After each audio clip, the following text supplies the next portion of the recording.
With that, let's bring in our leadoff panel on a Wednesday night. Julia Ainsley, NBC News national security and justice reporter who's been on the Manafort court beat for us. Mimi Rocah, former assistant U.S. attorney for the Southern District of New York, now a distinguished fellow in criminal justice at the Pace University School of Law.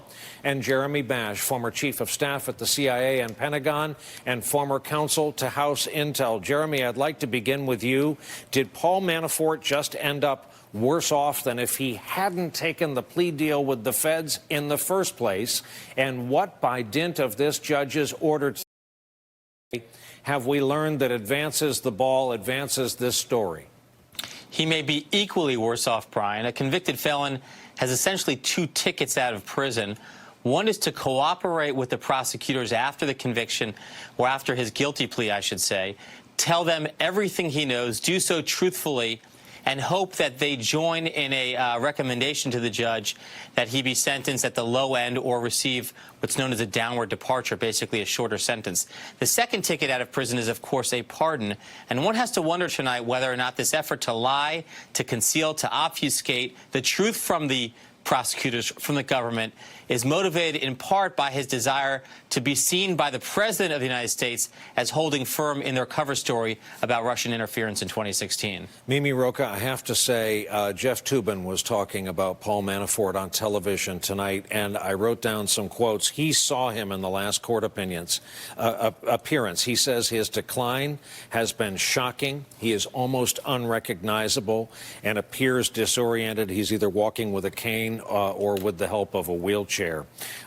Prison can be a rough environment, especially if you're not used to it.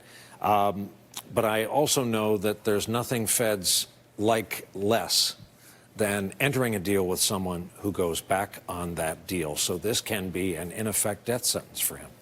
Absolutely. I mean, prosecutors don't tear up cooperation agreements, as we put it, lightly. It is something they're going to do when they think the lying has been intentional, significant, material, serious.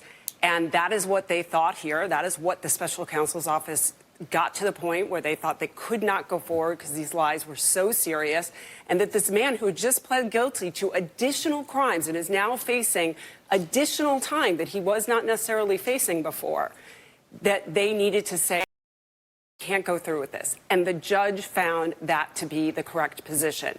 And so as everyone is asking, why is he lying? And I just want to point out, what did he lie about? I mean, you laid out the three general categories. That third category about his interactions with Kilimnik. It seems that specifically he was lying about the fact that he and Kilimnik were continuing to discuss this Ukrainian peace plan, which is really just another way of saying sanctions relief. I mean, we can just fit that in there. Even while he was Trump's campaign advisor and for several meetings afterwards. So that's one of the core pieces that he lied about. And the other piece, it seems, is about the transferring of this poll data. So the two pieces that we've all been talking about, Ukraine, relief from sanctions and Russian interference in the election, those are the two things he lied about. And that just, it just sends off red flashing signals. And I really think it's almost beyond a doubt in my mind that Manafort conspired with the Russians. It's still a question of who is he protecting by lying, if anyone, and why. And Julia, we have to keep stopping ourselves. Mimi just trying to emphasize one of these instances has Trump's campaign chairman handing over polling to a Russian. That's not done. That's not normal. And to Mimi's other point, we've had three people now. We've had Flynn, we've had Cohen, and Manafort found by a federal judge to have lied about the same thing, and it's all related to Russia. Right, Brian. So you have to ask yourself, is it just that the president surrounded himself with people who are not honest brokers and continued to lie to try to protect their own self-interest? Or are they all lying to cover up someone higher up than them, trying to cover up something larger within the campaign? I also just want to take a moment and look at where we were in time of August 2016.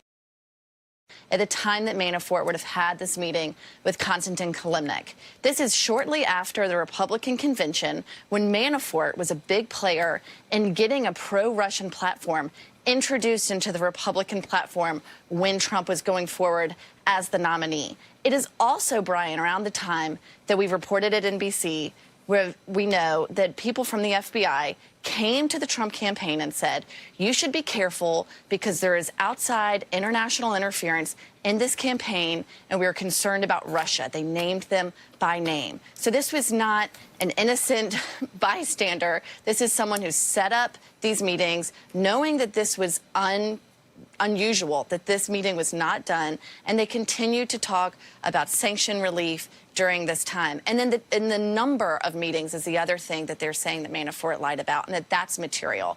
Manafort lied and said that he had this one meeting where he dismissed that peace plan Mimi talked about as crazy, when in fact he went back multiple times. And prosecutors, likely with the cooperation of Rick Gates, Manafort's former business partner, that is how they got to the conclusion that there were multiple meetings with Konstantin Kilimnik, and he did so and knowingly lied about it. Jeremy Bash, you've been in and around Washington your adult professional life. Take a whack at explaining to our viewers how unnormal this is and why all the lying about Russia. Yeah, and what I want to do, Brian, is actually take Mimi's theory one click further. She posited that Manafort may have been conspiring with the Russians. I think there's another way to view this case, which is that Manafort had become a de facto Russian agent himself, that he was under the control, operational control of the Russians. He was obviously indebted to them, financially intertwined, had developed these relationships, was an unregistered Russian agent, literally speaking. And so in some respects, when the Trump campaign and even the himself conspired with Manafort about foreign policy outcomes in a Trump presidency, like sanctions relief, like undermining NATO. In effect, Trump was conspiring with a Russian agent, and therein lies an element of conspiracy that I don't think we've really explored yet. And the bottom line, Jeremy, to what you just said is why this is being called the original sin of this campaign is that it speaks to the potential illegitimacy of election, which has been Donald Trump's third rail at all times.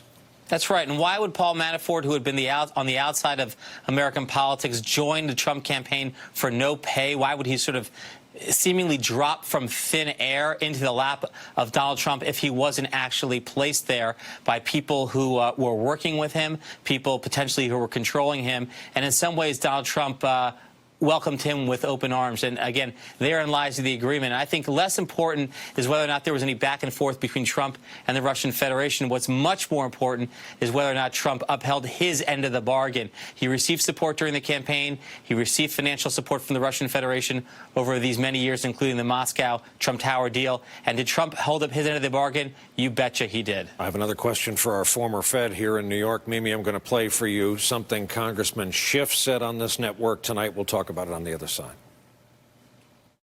It appears the judge has largely agreed with what the special counsel argued, and that is not only did he lie, but the motivation here is if he told the truth about his relationship with someone affiliated with Russian intelligence while he was the campaign chairman, that would be so damaging effectively to Trump that it would negate his chance of a pardon.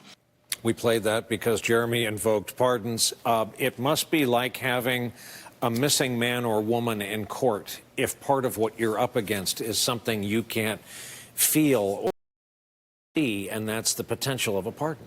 Right. And Andrew Weissman, the prosecutor, in the hearing and the transcript, you see him sort of explaining Use this to the P judge. word in the transcript, He yeah. used it, and he said, this is very unusual. We don't usually have this incentive. All the normal ways that people are incentivized to tell the truth to the government, because that is what will literally set you free, are not there when the countervailing incentive is the possibility of a pardon. And that here could seem like the easier way out to Manafort. You know, I think that's a big risk that he's taking, and there are all sorts of legal complications to that and why he may not, after all, go free, even if he is pardoned. But yes, it is striking to see someone from the special counsel's office say that part of Manafort's motive in lying specifically about these two things that we've talked about again, the polling data that would have been valuable to the Russians interfering and the sanctions relief, was that he lied because if he told the truth,